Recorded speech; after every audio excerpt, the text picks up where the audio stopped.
ಅವರ life style ನೋಡಿದವರು wow ಅಂತಿದ್ರು. ಪದೇ ಪದೇ ವಿಮಾನ ಏರ್ತಿದ್ದ ಆ ಜೋಡಿ ಜುಮ್ ಅಂತ ಮೋಜು ಮಸ್ತಿಯಲ್ಲಿ ತೊಡಗಿತ್ತು. ಇವರ ಬೆನ್ನು ಬಿದ್ದಿದ್ದ ಸಿಸಿಬಿ ನಾರ್ಕೋಟಿಕ್ಸ್ ಟೀಮ್ ಇದೀಗ ಈ ಜೋಡಿಯ ಜನ್ಮ ಜಾಲಾಡಿದೆ.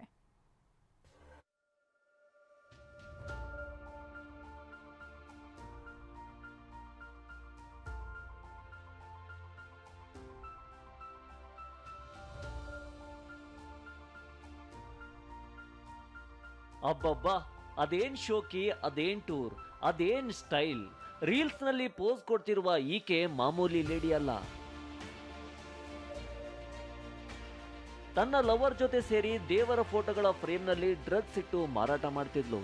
ಸಿಸಿಬಿ ಕೈಗೆ ತಗಲಾಕೊಂಡಿರುವ ಈ ಜೋಡಿಯ ಶೋಕಿ ಜೀವನ ಈಗ ಬಯಲಾಗಿದೆ.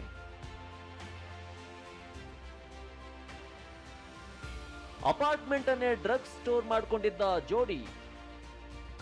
ಡ್ರಗ್ಸ್ ನ ವಾಸನೆ ಬರಬಾರದು ಅಂತ ನಾಯಿಯ ಪ್ಲಾನ್. ಸಿಸಿಬಿ ಖೆಡ್ಡಾಗೆ ಬಿದ್ದಿರುವ ಕೇರಳದ ಅಶ್ವಿನ್ ಮೊಬಿನಾಳ ಡ್ರಗ್ಸ್ ದಂಧೆಯ ಕರಾಳತೆ ಬಯಲಾಗಿದೆ. ನಗರದ ಪ್ರತಿಷ್ಠಿತ ಕಾಲೇಜಿನಲ್ಲಿ ಓದಿದ್ದ ಈ ಜೋಡಿ ಮೊದಲೆಲ್ಲ ಸಣ್ಣ ಪುಟ್ಟದಾಗಿ ಡ್ರಗ್ಸ್ ಮಾರ್ತಿದ್ರು. ಕಳೆದ ವರ್ಷ ಥೈಲೆಂಡ್ನ ವಿನ್ಸೆಂಟ್ ಎಂಬಾತನ ಪರಿಚಯವಾಗಿದ್ದೇ ಇವರ ದಂಧೆಯ ದಿಕ್ಕೆ ಬದಲಾಗಿದೆ.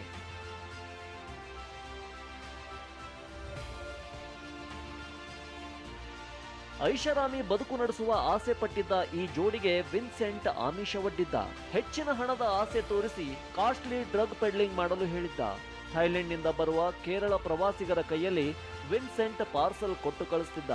ಬಳಿಕ ಡ್ರಗ್ಸ್ ಪಾರ್ಸಲ್ ರಿಸೀವ್ ಮಾಡಿ ಮನೆಯಲ್ಲೇ ಸ್ಟೋರ್ ಮಾಡ್ತಿದ್ದ ಅಶ್ವಿನ್ ಮೊಬಿನಾ ಪ್ರತಿಷ್ಠಿತ ಕಾಲೇಜು ವಿದ್ಯಾರ್ಥಿಗಳನ್ನ ಟಾರ್ಗೆಟ್ ಮಾಡಿ ಮಾರಾಟ ಮಾಡ್ತಿದ್ರು. ವಿಚಿತ್ರ ಅಂದ್ರೆ ಫ್ಲಾಟ್ನಲ್ಲಿ ಇಟ್ಟಿದ್ದ ಡ್ರಗ್ಸ್ ಸ್ಮೆಲ್ ಆಚೆ ಬರಬಾರದು ಅಂತ ಸಾಕಿದ್ದ ನಾಯಿಗಳ ಮೂತ್ರವನ್ನ ಕ್ಲೀನ್ ಮಾಡ್ತಿರ್ಲಿಲ್ಲ. 2 ತಿಂಗಳಿಂದ ಇವರ ಹಿಂದೆ ಬಿದ್ದಿದ್ದ ಸಿಸಿಬಿ ನಾರ್ಕೋಟಿಕ್ಸ್ ಟೀಮ್ ಖಚಿತ ಮಾಹಿತಿ ಮೇರೆಗೆ ಜಾಗ ಪತ್ತೆ ಮಾಡಿತ್ತು. ಇದೀಗ ದಾಳಿ ವೇಳೆ 10 ಕೋಟಿ ಡ್ರಗ್ಸ್ ಸಮೇತ ಅಶ್ವಿನ್ ಮೊಬಿನಾ ಲಾಕ್ ಆಗಿ ಕಂಬಿ ಎಣಿಸ್ತಿದ್ದಾರೆ. ಪ್ರದೀಪ್ ಚಿಕ್ಕಾಟಿ, ಟಿವಿ9 ಬೆಂಗಳೂರು.